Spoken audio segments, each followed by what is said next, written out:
Ya, halo selamat pagi pemirsa. Anda menyaksikan Breaking News bersama saya Pram Senja pemirsa. Pemirsa, hari ini polisi menangkap Fauziah Tiasuma atau Dr. Tifa dan Roy Suryo. Keduanya langsung dibawa ke Polda Metro Jaya.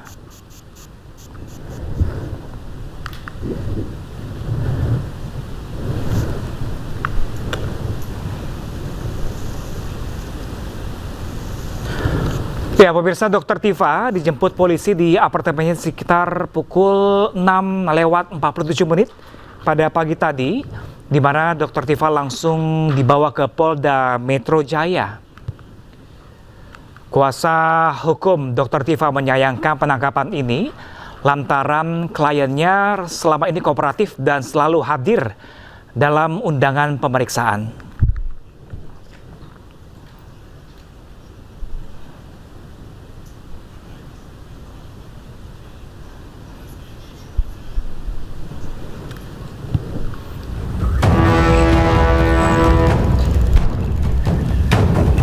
Ya, selain Dr. Tifa, Roy Suryo juga ditangkap. Roy Suryo ditangkap di rumahnya jam 7 pagi oleh penyidik Polda Metro Jaya. Roy Suryo dan Dr. Tifa saat ini berstatus tersangka kasus dugaan pencemaran nama baik terkait tudingan ijazah palsu Jokowi sejak November 2025 lalu, pemirsa.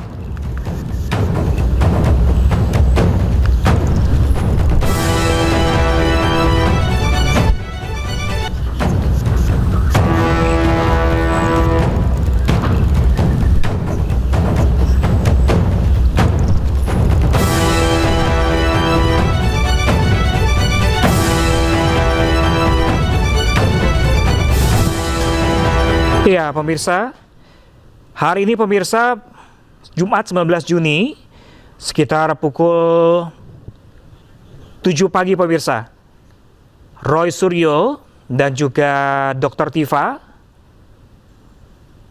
ditangkap oleh Polda Metro Jaya.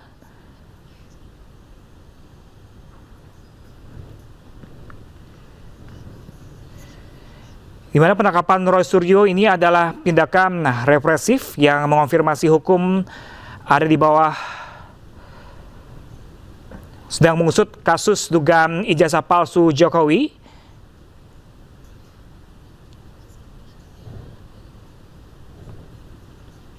Dan pemirsa, untuk informasi lebih lanjutnya pemirsa, kami telah terhubung dengan kuasa hukum dari Roy Suryo dan juga Dr. Tifa. Pemirsa, ada Refli Harun di sambungan Zoom. Selamat pagi, Pak Refli. Ya, selamat pagi. Ada kabar yang cukup mengejutkan pagi hari ini, Dr. Tifa dan juga Roy Suryo ditahan. Bagaimana tanggapannya? Ya, tentu kami protes sekeras-kerasnya ya. Kalau kita bicara mengenai hak subjektif penyidik untuk menangkap, maka kita akan mengatakan secara subjektif sesungguhnya tidak ada alasan untuk menangkap baik Dr. Tifa maupun Mas Roy, karena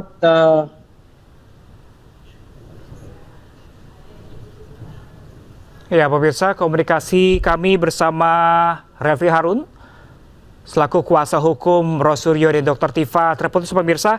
Kami masih berusaha untuk menghubungi. Iya, Mas Refli masih terhubung bersama kami?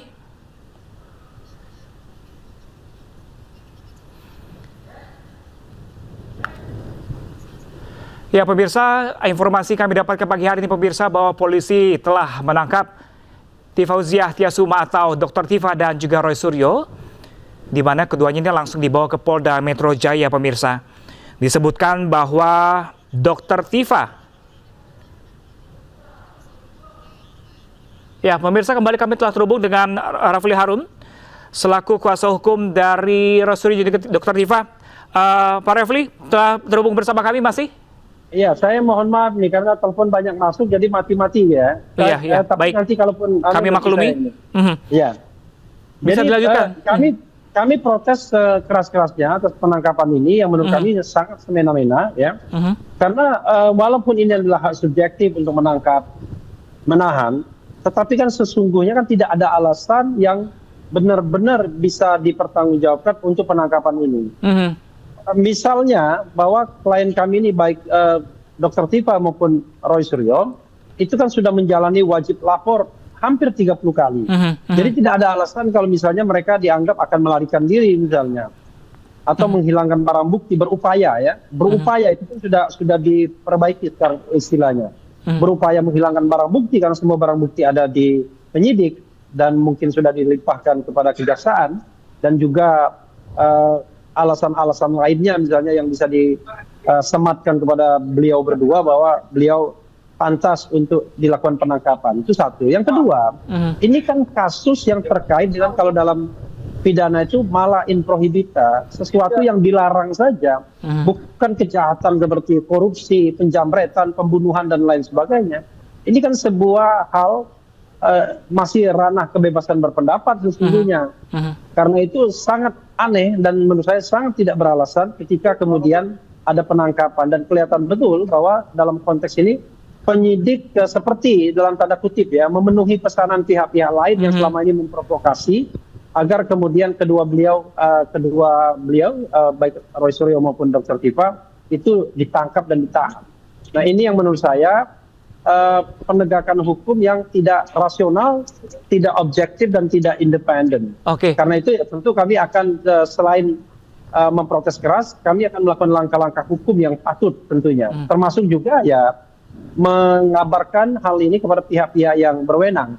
Saya sudah SMS, sudah me-WhatsApp Ketua Komisi 3 DPR misalnya untuk pay attention soal ini. Karena ini adalah wilayah penegakan hukum dan wilayah DPR, wilayah Komisi memperhatikan ini misalnya. Pak Refli, ini sebelumnya dalam penangkapan ini sudah ada pemberitahuan atau pemanggilan terkait langkah ini? Justru itu, tidak ada pemberitahuan sebelumnya. Karena begini, kalau kita bicara tentang penyerahan tersangka, ya, sekaligus penyerahan berkas tahap 2 pada Senin nanti, saya kira kita akan kooperatif kalau seandainya nanti memang akan dipanggil pihak kejaksaan untuk penyerahan. Kita sudah berencana bahwa kalau seandainya nanti ada undangan untuk penyerahan tersebut, kita akan datang. Dan tidak ada alasan untuk menangkap begitu. Apalagi ini kan soal penyerahan. Bayangkan ini Jumat, Sabtu, Minggu. Ini kan kelihatan betul memenuhi aspirasi pihak-pihak lain agar kemudian terjadi penangkapan dan kemudian nanti berharap bahwa akan ada penangkapan pula ada penahanan pula di kejaksaan. Padahal saya katakan tidak ada hal-hal yang objektif dan subjektif untuk melakukan penangkapan dan penahanan. Itu. Apalagi sebentar lagi diserahkan ini ke kejaksaan, baik berkas barang bukti maupun tersangkanya begitu. Pak Refli, kalau misalnya ini menyebut kliennya kan kooperatif dan selama ini juga menjalani wajib lapor, ini kalau menurut Anda sendiri penangkapan ini tetap dilakukan, ini kenapa? Ya tadi saya katakan, jadi tidak lagi melakukan penegakan hukum, tetapi memenuhi pesanan pihak-pihak lain. Ini kita duga begitu, karena itu kita protes keras. Sekarang saya tanyakan, kenapa seseorang harus ditangkap dan ditahan misalnya? Kalau misalnya apa yang dilakukan itu adalah tindak pidana yang malah in prohibita, bukan sesuatu yang dari sononya kejahatan seperti katakanlah korupsi, pembunuhan, jambret dan lain sebagainya. Tapi ini adalah sebuah di gray area soal kebebasan menyatakan pendapat baik secara lisan dan tulisan. Nah karena itu kalau misalnya memang mau disidangkan, walaupun kami mengatakan sudah tidak layak lagi kasus ini disidangkan, maka ya silakan digelar persidangan tanpa perlu harus menangkap dan menahan para tersangka. Not necessary, gitu loh. Tidak ada urgensinya untuk menahan dan menangkap kecuali tadi memenuhi pesanan pihak-pihak lain yang anasir-anasir yang selama ini memprovokasi agar ditangkap dan ditahan. Masa penegakan hukum seperti itu? Begitu. Pak Refli, ini kalau dari sejak penangkapan pagi hari ini tadi ini, apakah sudah ada pihak penjelasan dari pihak kepolisian terkait dasar hukum penangkapan ini? Ya, penjelasannya itu tentu penjelasan yang sifatnya informal. Karena saya sudah bertemu baik Dr. Tifa maupun Mas Roy, ya, masih di dalam di ruangan, dan Dr. Tifa sekarang masih menjalani ujian seminar hasil untuk disertasinya. Coba bayangkan, pagi sudah siap-siap mau pergi untuk ujian, tiba-tiba ditangkap. Ya untungnya di sini disediakan fasilitas ujian. Tapi kalau mentalnya tidak kuat, bayangkan orang bisa down kan, ditangkap dan kemudian menjalani ujian seminar hasil, dan ini disertasi doktor, disertasi kedokteran, bukan disertasi yang katakanlah ilmu sosial, kan agak beda. Saya juga dokter tapi di bidang ilmu sosial. Tapi ini kan disertasi yang sangat teknikal sifatnya, yang membutuhkan infrastruktur ketika harus mempresentasikannya dan lain sebagainya. Oke. Nah, jadi sama sekali tidak ada pemberitahuan, sama sekali tidak ada tanda-tanda dan lain sebagainya. Tiba-tiba mereka menjemput baik ke rumah Mas Roy maupun Dr. Tifa begitu. Baik, Pak Refli, ini terkait tadi Anda bilang sedang akan melakukan sidang di sana perurusan pribadi dari Rosuryo. Kalau Anda lihat kondisi Rosuryo dengan Dr. Tifa saat dibawa oleh Polda Metro Jaya seperti apa sejauh ini? Ya, agak berbeda. Dr. Tifa ketika dibawa, dia dalam keadaan yang siap untuk pergi menjalani ujian, sehingga dalam kondisi yang siap sudah mau pergi. Jadi ketika mau pergi, yang saya tahu bahwa tiba-tiba kemudian datang penyidik ya, dan kemudian mau menangkap. Kalau Roy Suryo malah kondisinya agak lebih tidak beruntung, karena dia belum sempat apa-apa, untungnya masih sholat subuh gitu, kemudian belum berpakaian secara layak, dan bahkan tadi dikatakan diancam untuk diborgol kalau seandainya tidak kooperatif dan lain sebagainya, padahal yang dilakukan hanyalah ingin berbaju secara layak, ya, mandi pun belum kalau tidak salah tadi, kemudian bersepatu tidak bersendal. Jadi kondisinya sekarang ya Mas Roy ya seperti biasa bersepatu, kemudian celana bahan, kemudian baju kemeja tangan pendek dan tidak pakai jaket, dan kelihatannya juga tidak pakai baju dalaman begitu. Dr. Tifa dalam kondisi yang baik karena dia siap untuk ujian seminar hasil begitu. Oke, kalau sejauh ini saya sudah bertemu, cuma sempat ngobrol sama Mas Roy, tetapi Dr. Tifa tidak bisa diganggu karena sedang ujian melalui Zoom di kantor di Kamnek. Artinya sejak penangkapan tadi pagi belum ada komunikasi langsung dengan Pak Refli bersama dua klien Anda, Pak Refli? Sudah kan tadi. Saya kan sudah masuk ke ruangan, sudah menemui Mas Roy dan sudah berbincang dengan Mas Roy. Informasi yang saya sampaikan itu sebagian berasal dari Mas Roy.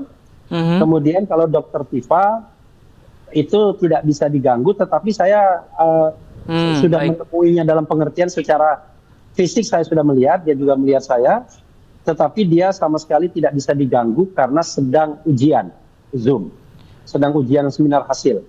Baik, kalau sebelum penangkapan tadi pagi dan kemarin, atau mungkin ada pembicaraan dengan Roy Suryo dan juga Dr. Tifa, ada tanda-tanda penangkapan ini atau tidak, Pak Refli?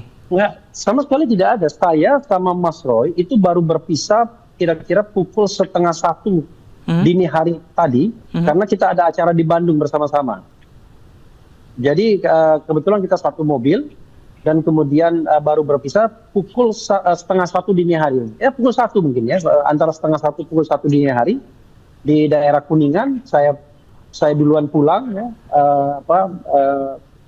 pulang ke rumah, dan kemudian Mas Roy setelah itu. Jadi sama sekali kita tidak bicara tanda-tanda, bahkan kita meyakini bahwa kasus ini sudah tidak layak lagi ditindaklanjuti karena sudah melampaui waktu yang banyak, sudah melanggar hukum acara baik KUHP lama maupun KUHP baru. Tapi ketika ada penangkapan dan penahanan seperti ini, rupanya walaupun sudah terlanggar semua aturan-aturan hukum yang ada, kelihatannya ada pemaksaan agar kasus ini dilanjutkan begitu. Oke, pagi ini Roy Suryo dan Dr. Tifa ditahan di sana. Ini di dalam penahanan ini apakah ada pemeriksaan lanjutan di sana, Pak Refli? Atau hanya penahanan saja? Belum tahu saya. Yang jelas masih di ruangan Kamnek ya, ruangan pemeriksaan selama ini. Dr. Tifa masih ujian dan Mas Roy menunggu duduk begitu saja. Dan saya tadi juga sempat menemani, tetapi saya keluar karena saya membutuhkan komunikasi ke pihak lain. Kalau di dalam kan kita tidak bisa komunikasi. Oke, kalau terkait status hukum dari Roy Suryo dan juga Dr. Tifa, ini juga kasus sudah berlarut-larut lamanya. Saat ini posisi hukum Roy Suryo dan Dr. Tifa seperti apa, Pak Refli?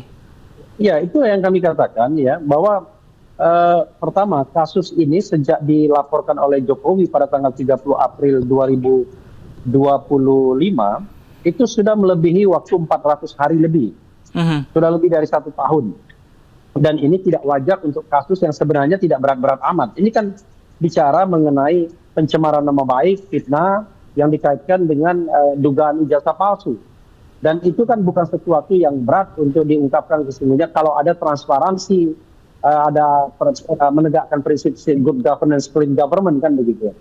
Nah, tetapi kami juga menyoroti dari sisi pelimpahan berkas, mulai dari pelimpahan pertama tanggal 13 Januari sampai kemudian hari ini, itu sudah berlangsung lebih dari 100 hari, padahal menurut KUHP baik yang lama maupun yang baru, ya paling banyak kalau KUHP baru 70 harian saja. Dan itu pun pelimpahannya diatur juga, tidak bisa sembarangan begitu. Jadi kita menganggap bahwa tidak ada transparansi dalam proses ini dan sudah melanggar hukum acara yang banyak sekali.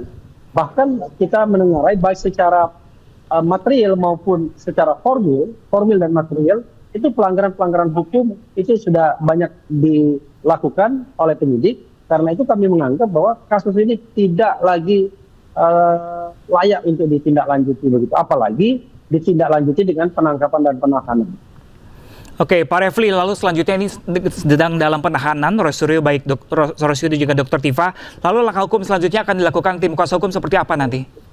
Ya, kami berharap bahwa penahanan ini segera ditangguhkan, tentu ya dengan upaya-upaya hukum yang layak dan diperbolehkan tentunya, ya termasuk misalnya meminta jaminan dari tokoh-tokoh ya agar penahanan ini tidak dilakukan, toh mereka kooperatif.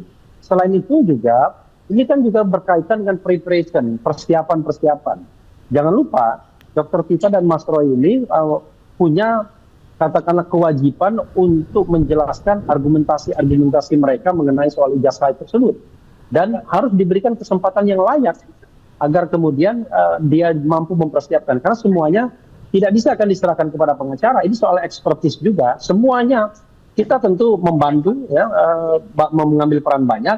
Tetapi tentu baik Dr. Tifa maupun Mas Roy itu harus juga diberikan kesempatan untuk mempersiapkan diri sebaik-baiknya kalau memang terjadi sidang. Dan kalau dalam proses penahanan, rasanya ya kesempatan itu kan menjadi berkurang secara signifikan.